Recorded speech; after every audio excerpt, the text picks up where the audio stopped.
오늘은 역대하 33장 21절, 25절 말씀으로 아몬의 악행이라는 제목으로 말씀을 나누고자 합니다. 사실 한 가족이라도 모두가 같지 않습니다. 닮은 것 같아도 사실은 다름이 있습니다. 그래서 참으로 다양함이 공존하는 것이 가족이라 할 수 있습니다. 요즘 대선이 한창인데 한 대선 후보가 자녀는 성인이 되면 남이라 이렇게 말하였습니다. 그 말을 들으면 참 섭섭하면서도 또 사실입니다. 그렇죠? 성인이 되면 자녀라 할지라도 그건 독자적인 인격을 가진 존재로 살아가기 때문에 부모가 이래라 저래라 할 수 없는 존재가 되는 건 사실입니다. 성경은 결혼한 자녀를 향하여 부모를 떠남이라고 이렇게 표현합니다. 부모를 떠나 한 몸이 되었다. 이 부모를 떠남이라고 이제 표현하는 것을 보게 됩니다. 이 말은 앞서서 말씀드렸듯이 독립된 존재가 되었다라고 하는 거예요. 자기가 한 말에 자신이 책임을 져야 하는 존재가 되었다라고 하는 거죠. 부모가 대신 책임져 주지 않습니다. 성인이 되면 이제 자녀가 행한 죄에 대해서는 그 자녀가 다 책임을 집니다. 그러나 어릴 적에는 부모가 대신 책임지죠. 그러나 성인이 되면 그런 관계가 되는 것입니다. 자녀의 효도는 부모가 세상에 떠날 때까지 합니다. 그죠? 자녀가 부모를 효도하는 것은 그 부모가 세상을 떠날 때까지 합니다. 하지만 성인이 된 자녀의 효도는 부모에게 강제성이 없습니다. 그죠? 부모가 성인된 자녀에게 나에게 효도해라 라고 하는 강제성이 없습니다. 왜냐하면 부모를 떠나 독립된 존재가 되었기 때문에 그렇습니다. 그래서 부모의 손을 떠나기 전까지 온 힘을 다해 바르게 가르쳐야 됩니다. 그래서 독립된 존재가 되었음에도 불구하고 의지적으로, 자발적으로 부모를 섬기는 자가 되어야 되는 것이죠. 이것이 원칙입니다. 그러지 않고 너는 내 자식이니까 나를 끝까지 섬겨야 한다 라고 하는 이 원리는 성인이 되어서 독립된 자녀에게 부모가 강제할 수 없습니다. 그게 성경 가르침이죠. 그래서 이제는 자발적으로 부모를 떠났지만 자발적으로 자원하여 부모를 섬기는 자로 살아야 합니다.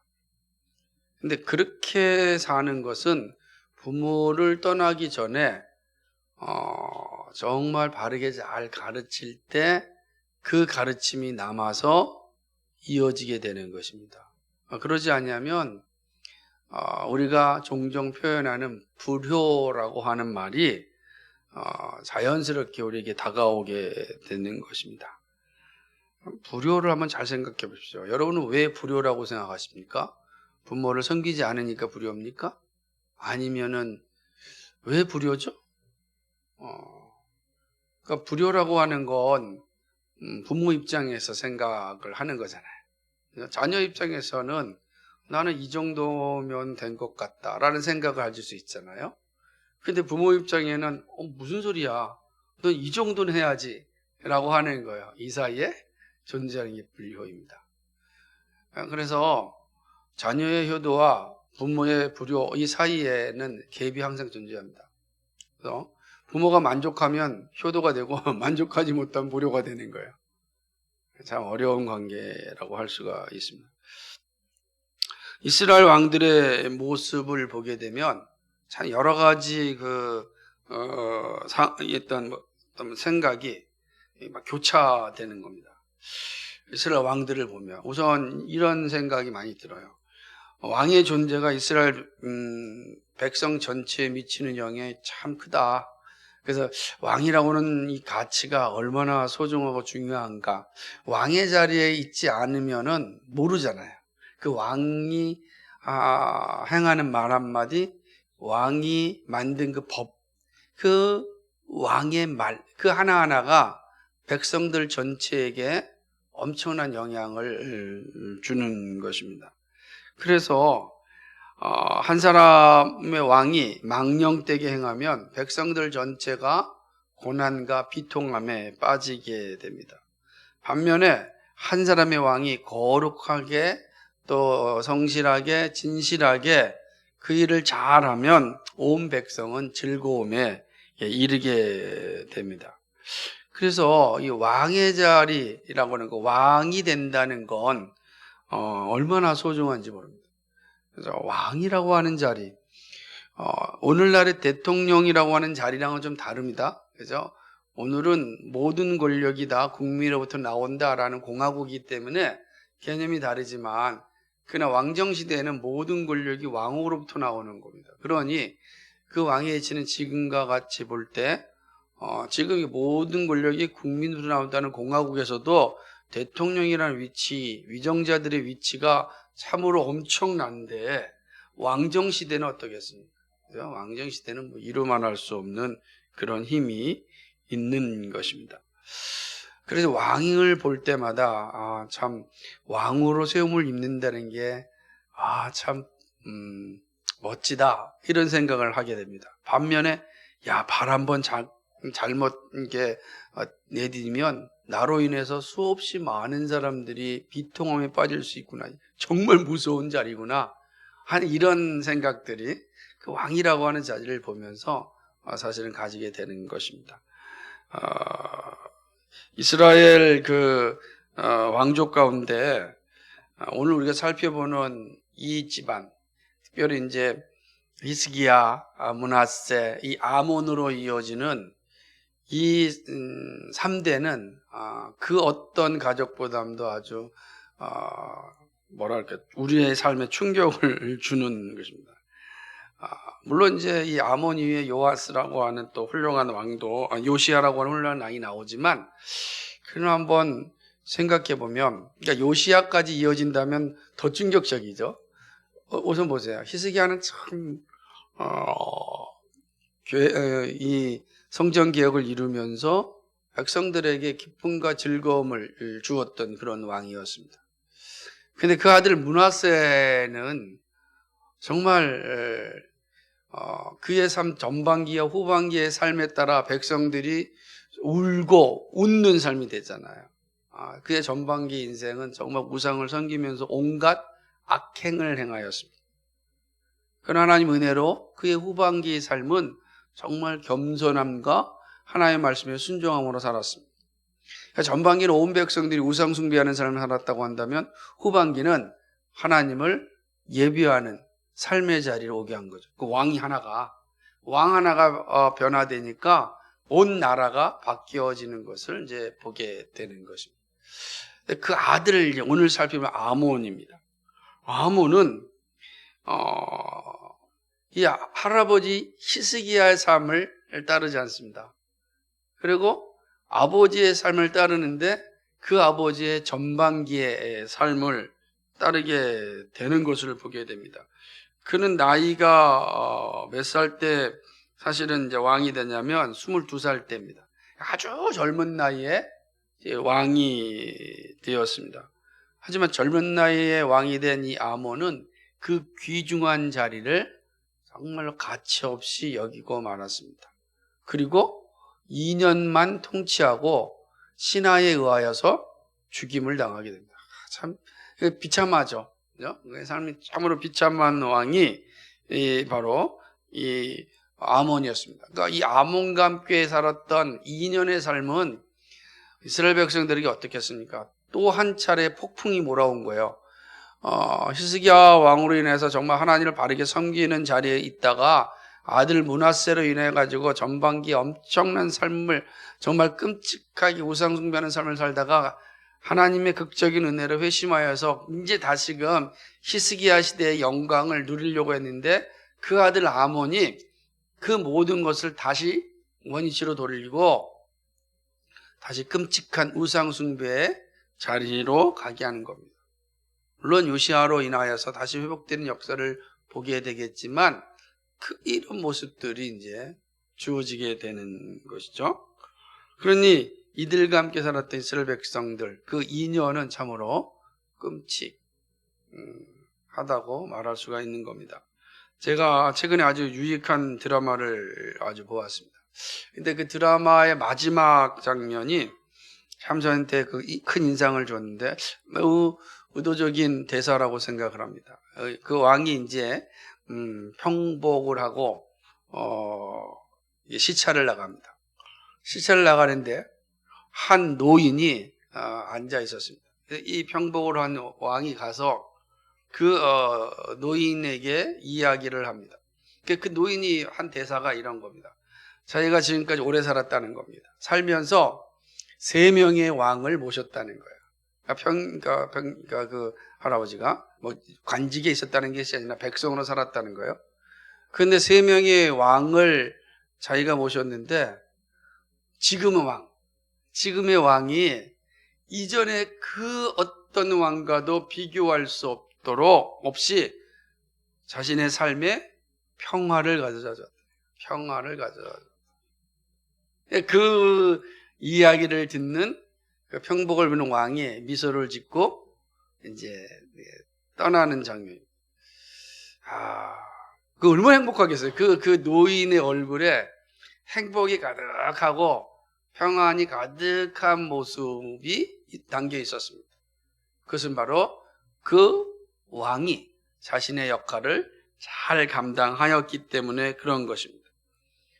그런데 오늘 본문에 나타난 3번째 왕인 이 아몬, 그죠? 히스기야, 므낫세에 이어서 이 등장한 아몬은 백성들을 아주 끔찍한 고통 가운데 집어넣습니다.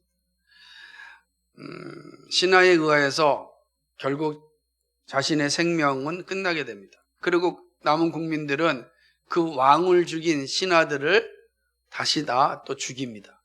그러니 2년 동안 우상 숭배하고 그 2년쯤 될 때는 피비린내가 나는 삶을 산 거죠.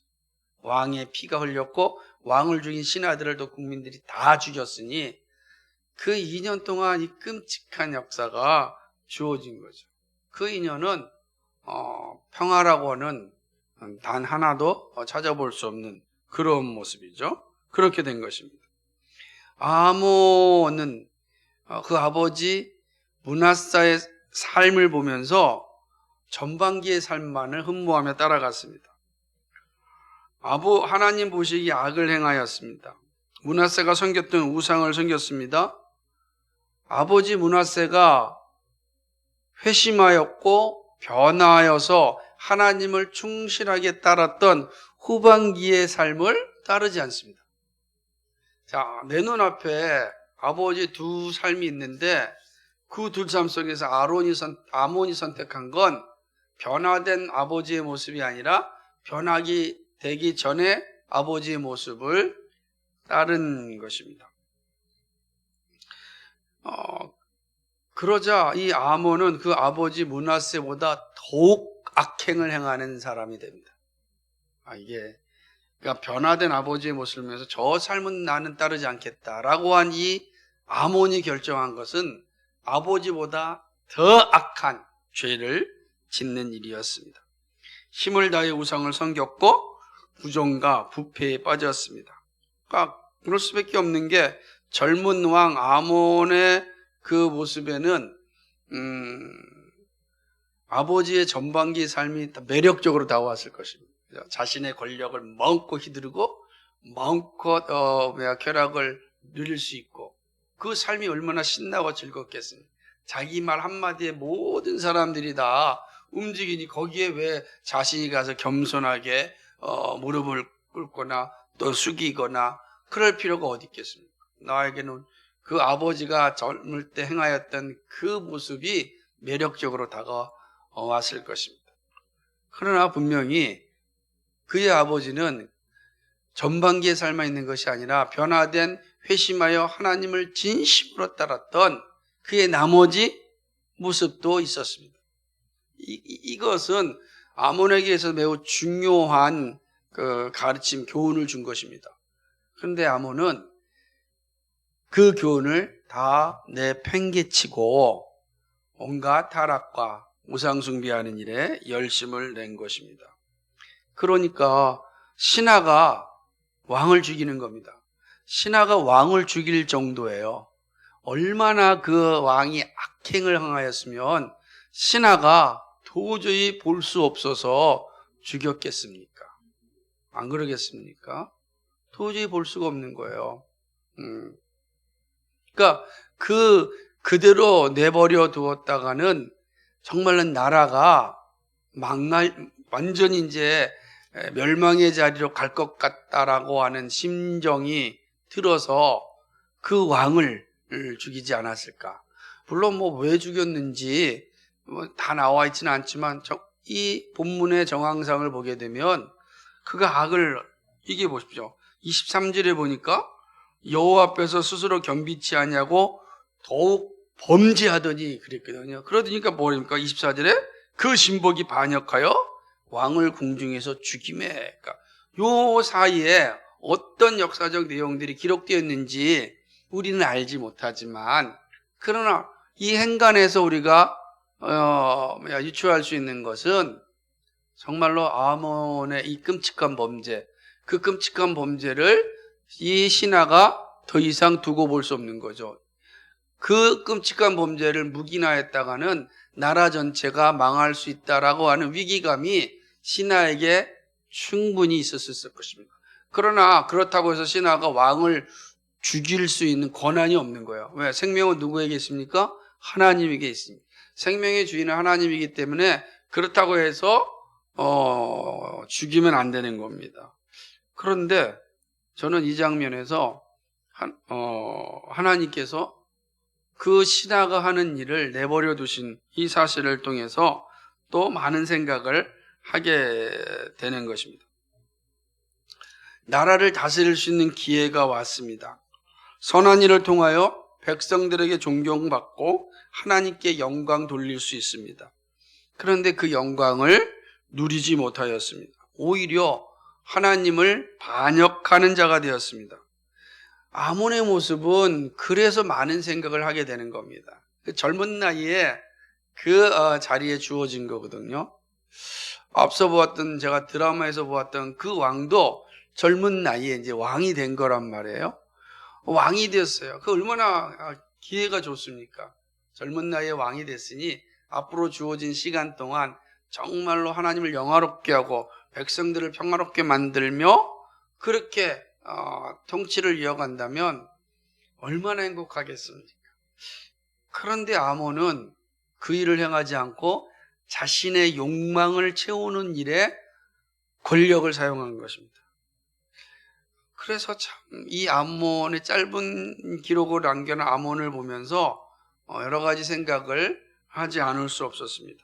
아몬의 죄와 그의 죽음을 통하여 우리에게 말씀하시는 하나님의 교훈을 우리가 좀 생각해야 됩니다. 세 가지인데요. 첫째는 하나님께서 주신 은사와 재능과 권력을 주신 목적을 기억해야 한다는 사실입니다. 자신의 욕망을 위하여 사용하는 것은 하나님의 목적이 아닙니다. 하나님의 목적대로 사용하지 않으면 하나님은요, 그에게 주셨던 은사와 재능과 권력을 다시 회수하십니다. 다 가져가십니다. 선한 일을 위하여 준 것들이 악을 위하여 사용되면 하나님은 더 이상 함께하지 않습니다. 그렇죠? 그 거룩한 은사, 재능, 권력이 주어진 거예요. 뭐 아몬이 잘나서 주어졌겠습니까? 하나님 선물이에요. 그런데 그 선물을 하나님이 주신 목적에 따라 사용하지 않으니까 하나님께서 다 가져가십니다. 여러분 잘 기억하셔야 돼요. 하나님께서 우리에게 다 은사와 재능과 권력을 주셨습니다. 그래서 다 권력을 가진 사람들, 우리에게 권력이 없는 사람이 단 사람도 없어요. 경중의 차이가 있을 뿐이지 다 있는 거예요. 그런데 그 권력을 함부로 사용하면 어떻게 되겠습니까? 예를 들어 볼까요? 부모에도 자녀를 가르치는 권력이 있는 거예요. 그런데 그 권력을 함부로 하면서 아이를 학대한다면 그 부모는 더 이상 부모로 자격이 없죠. 하나님이 부모의 권리를 다 다시 가져가십니다. 아무 필요가 없는 거예요. 모든 게 마찬가지입니다. 우리가 크든 작든 우리 각자에게 주신 권력들을 하나님이 주신 목적 잘 기억하면서 사용해야 됩니다. 그 목적이 뭡니까? 하나님을 영화롭게 하기 위하여. 하나님을 영화롭게 하기 위하여 우리에게 주셨습니다. 그거를 사용하지 아니하면 다 회수해 가신다 라는 사실을 아몬의 모습을 통해서 우리는 좀 생각할 수가 있는 것이죠. 그게 분명하게 나타나지 않겠습니까? 그래서 예수님께서 말씀하시기를 칼을 쓰는 자는 칼로 망한다 그런 거예요. 왜냐하면 하나님께서 우리에게 주신 칼은 사람 죽이라고 준 게 아니에요. 하나님이 예수님께서 제자들을 부르시고 복음으로 세상을 변화시키려고 오셨지 칼로 세상을 변화시키러 오신 게 아니거든요. 근데 그걸 망각하면 칼로 무엇인가 빨리 해결하려고 하는 거예요. 그 칼이라는 건 권력을 의미하는 거예요. 그 권력 가지고 하나님의 뜻대로 사용하지 않고 자신의 욕망을 위해 사용하게 되면 결국은 그 칼로 망한다는 거예요. 하나님 다 회수해 가신다. 예수님이 다 회수해 가신다라는 생각입니다. 두 번째는요. 하나님이 주신 기회를 버리면 악을 행하는 자리에 더욱 가까이 간다는 사실입니다. 아몬은 아버지의 전체적인 삶을 보았습니다. 그렇죠? 그리고 그는 쾌락을 즐기고 권력을 누리는 전반기의 삶을 따랐습니다. 회심하여 겸손한 삶을 따르지 않았습니다. 어쩌면 인간적으로 볼 때 겸손한 삶은 재미없어 보입니다. 그래서 놀고 누리고 죄 짓는 일에 열심하고 싶은데 못하게 하는데 행복할 리가 있겠습니까? 그런 거예요. 다 그런 거 행복한 거죠. 사람들이 결혼하지 안 하려고 하는 이유 가운데 하나가 집이 없어서, 직장이 없어서, 그런 것도 있을 겁니다. 그런데 실제는 자기가 좀 더 즐기고 싶은 거예요. 자기 욕망을 자기에게 다 투영하고 싶은 거예요. 그래서 사실은 결혼을 멀리하고 싶은 거예요. 결혼하지 않을수록 자기가 누릴 수 있는 기회가 많아지기 때문에 그렇습니다. 물론 그렇다고 해서 모든 사람이 그렇다고 볼 수는 없죠. 그럼 큰일 납니다. 근데 그런 의지적으로 나 비혼주의다, 결혼하지 않겠다라고 하는 사람들의 심리 가운데 이 하나가 자리 잡고 있는 것이죠. 그런 거예요. 그러니까 놀고 누리고 죄 짓는 일에 열심히 하고 싶은데 못하게 하면 행복할 리가 없죠. 그게 더 행복하다 생각하는 거예요. 그래서 예수 믿는 사람 재미없다 그러잖아요. 예수 믿는 사람 뭔 재미로 사냐? 술도 안 해, 그죠? 담배도 안 펴, 클럽도 안 가. 청년들을 향해서는 야, 서울에 사는데 클럽 한 번도 안 가냐? 시골에 있는 친구들 서울에 와서 가는데 이렇게 얘기하는 거예요. 예수 믿는 사람은 얼마나 재미없겠어요. 클럽도 한번 못 가고. 생각해보면 그런 거예요. 마음껏 좀 취하고 싶고 좀 나를 다 이렇게 망가뜨리면서 좀 살아보고 싶고 마음껏 쾌락을 누리고 싶은데 못하니 얼마나 재미가 없겠습니까? 그런 걸 누리고 싶은 욕망들이 다 있는 거예요. 아몬은 그 길을 따른 거죠. 죄로 만연된 세상에서 하나님은요 우리에게 기회를 주십니다. 그 기회를 놓치면 죄를 더욱 짓는 자리에 서게 되는 것이죠. 죄 짓는 것이 편하고 좋습니다. 거짓말하고 속이고 쾌락을 즐기는 일이 얼마나 좋겠습니까? 이 3대입니다. 거짓말하고 속이고 쾌락을 즐기는 거. 우리는 이게 되게 쉽게 하잖아요. 거짓말하고. 얼마나 거짓말 쉽게 합니까? 남 속이는 일에 쾌감을 누리지 않습니까? 속아주면 되게 좋아해요. 다 그렇습니다. 그렇게 되는 거죠. 그럼 여기엔 평화가 없습니다. 하나님은 우리에게 항상 기회를 주십니다. 여러분, 바울을 찾아오셨던 예수님을 생각하시기 바랍니다. 바울에게 예수님이 오셔야 될 이유가 있습니까? 없습니까? 없어요. 왜 예수님이 바울에게 와야 됩니까? 바울이 아무리 가장 큰 선교사의 사명을 감당하였다 할지라도 예수님이 그에게 찾아올 이유는 아무것도 없는 거예요. 예수님에게 찾아온 건 단 하나예요. 하나님의 은혜예요. 하나님의 주권적인 선택이에요. 그거 외에는 예수님이 바울에게 나타나야 될 이유가 없는 겁니다. 다시 말하면 예수님이 기회를 주신 거예요. 바울에게. 그 기회를 주신 겁니다. 그때 회개하고 겸손히 주의 말씀에 순종하면 주의 영광을 보게 되는 것이죠. 아몬에게도 그런 기회가 있었잖아요. 변화된 아버지의 모습.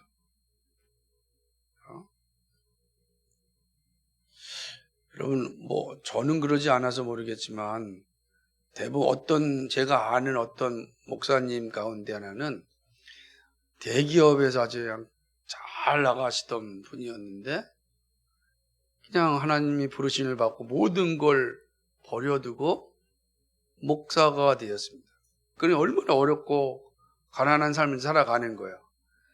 자, 그걸 보았던 자녀들 입장에서는 어떻겠습니까? 좋은 거 맛있게 먹고 또 좋은 데 다녔던 그 전반기의 아버지의 모습, 그러나 목사가 돼서 가난한 개척교회를 하면서 살아가야 되는 그 모습, 그 자녀들이 마음이 어떻겠어요? 전반기를 소망하겠어요? 후반기를 소망하겠어요? 저처럼 아예 처음부터 소망이 없으면 그냥 그러려니 사는데 이게 두 가지 극단 변화가 있으면 어떻게 되겠습니까? 이 기회가 주어지는 거죠. 그러면 똑같이 아몬과 같은 거예요. 나중에 자녀들이 커가지고서 자신의 직장을 갖거나 어떤 돈을 벌 수 있는 기회가 주어졌을 때 그 자식들이 어떤 거를 선택하겠는가? 변화되어 하나님 나라를 위하여 살아가고 있는 부모를 쫓아가겠는가? 그래, 나도 저렇게 살아야겠다. 아니면은 왜 저런 삶 사냐? 이 전반기에 즐겁고 행복하고 좋았던 삶이 있는데 왜 그런 삶을 살아야 되느냐? 나는 징그럽게 이 사람 따라가지 않겠고 나는 그 아버지의 전반기의 모습을 따라 살아가겠다. 어느 쪽을 더 많이 선택할까요? 자녀들이. 모르겠습니다. 그러나 분명히 아몬은 변화된 아버지의 모습을 따라가지 않았고 변화되기 전에 아버지의 모습을 따라갔습니다. 그리고 그는 끔찍한 죄를 지었고 마침내 슬픈 인생을 마감하게 된 것을 보게 되는 것입니다. 하나님이 기회를 주었을 때 그 말씀에 순종하고 그 말씀을 따라가면 반드시 당장은 행복한 삶이 보이는 것 같지 않는다 할지라도 하나님의 주신 영광을 보게 됩니다. 이게 사실 아몬이 우리에게 잘 가르쳐주는 모습입니다. 마지막 세 번째로는 회개의 기회를 버린 자에게 지옥의 심판이 주어집니다. 아몬은 회개할 기회가 있었습니다. 므낫세 회개를 보았고 하나님의 인도하심도 보았습니다. 그런데 아몬은 그 기회를 포기했고 오히려 더 범죄의 자리에 섰습니다. 그리고 가장 끔찍하고 처참하게 신하에 의하여 죽임을 당하였습니다. 하나님의 심판이 이루어진 것입니다.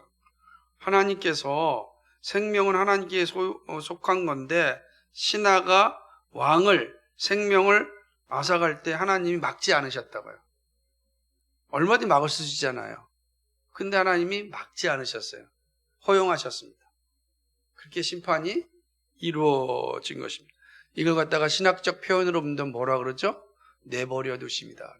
하나님이 내버려 두신 거예요. 내버려 두셨습니다. 그래서 내버려 두심이 가장 끔찍한 그 심판입니다. 회개의 기회가 누구에게나 옵니다. 그건 은혜의 시작입니다. 그러나 회개의 자리에 서지 않으면 심판의 근거가 됩니다. 피할 수 없어요. 예수님은 이렇게 말씀하셨습니다. 회개하라, 천국이 가까이 왔다고 말씀하셨습니다. 그 말씀에 순종하며 하여 회개한 사람은 구원에 이릅니다. 그러나 말씀이 와도 듣지 않고 불순종한 사람은 심판에 이릅니다. 반드시 그렇게 되어 있습니다. 우리에게는 다 회개의 기회를 주십니다. 그 기회를 놓치면 안 됩니다. 반드시 회개하여 용서받아야 합니다. 그러니까 지옥의 심판을 피하는 길은 복음을 듣고 회개하는 길입니다. 다른 길이 없습니다. 말씀을 맺습니다. 아몬의 모습은 오늘을 살아가는 우리의 모습을 보게 합니다. 우리는 예수님과 세상을 겸하여 섬길 수 없습니다. 우리의 자랑이 예수님의 십자가라면 항상 우리는 회개의 자리에 있어야 합니다. 나에게 주신 은사와 재능과 권력을 그 목적을 항상 기억해야 합니다. 나의 욕망만을 위하여 사는 것이 아니라 이웃을 위하여 나누어 줄 수 있어야 됩니다. 작은 은사와 재능과 권력이라도 그러해야 합니다. 나는 큰 게 있으면 하겠다. 그 사람 못합니다. 작은 은사라도, 작은 재능이라도, 작은 권력이라도 이웃을 위하여 나눌 수 있어야 합니다. 그렇죠? 그렇다면 큰 재능과 은사와 권력은 두말할 필요가 없겠죠. 그러니까 우리 이 사실을 항상 기억해야 되죠. 하나님께 나에게 주신 것은 나의 욕망을 위해서 준 것이 아니다. 욕망만을 준 것이 아니라 사실을 기억해야 죄의 자리에 떨어지지 않습니다. 이걸 잘 알려면 어떻게 되겠어요? 날마다 그리스도를 바라보아야 합니다. 그리스도의 십자가를 고백해야 합니다. 그리고 날마다 십자가만을 자랑해야 됩니다. 나의 나 된 것은 주님의 은혜입니다. 늘 고백해야 됩니다. 오늘 내가 여기에 있고 내가 이 재능과 이 은사와 이 권력을 이웃을 위하여 사용할 수 있는 거 주님의 은혜입니다. 주님의 은혜가 아니라면 내가 할 수가 없어요. 내 욕망을 위해 살고, 그죠? 내 쾌락을 위해 살고 모든 것이 나를 위해 살 텐데 주님의 은혜가 나로 하여금 작게나마 이웃을 위해 살게 하였습니다. 감사해야 돼요. 항상 감사. 근데 꼭 그렇게 하지 못하고 내 욕망이 극대화되고 그리고 다른 사람의 아픔을 돌아보지 않는 그런 상태가 올 때 그때 여러분 반드시 하나님께서 여러분 기회를 주실 겁니다. 그 자리에서 벗어날 수 있는 기회를 주십니다. 그 기회는 말씀으로 오는 거예요. 말씀으로 와서 회개할 기회를 주는 거예요. 그때 그 회개할 기회를 받고 회개의 자리에 서면 회복의 은혜가 있지만 그러지 못하면 정말 끔찍한 심판의 자리에 서게 된다. 이 사실 항상 기억하고 우리에게 주신 이 믿음의 길을 함께 걸어갈 수 있기를 주님의 이름으로 축복합니다. 거룩하시고 자비하신 주님, 오늘도 주의 말씀을 들었습니다. 아몬의 모습을 통해서 우리에게 말씀하시는 하나님의 은혜를 살펴보았습니다. 하나님, 이 은혜를 기억하며 살아가는 저희들 되게 하여 주옵소서.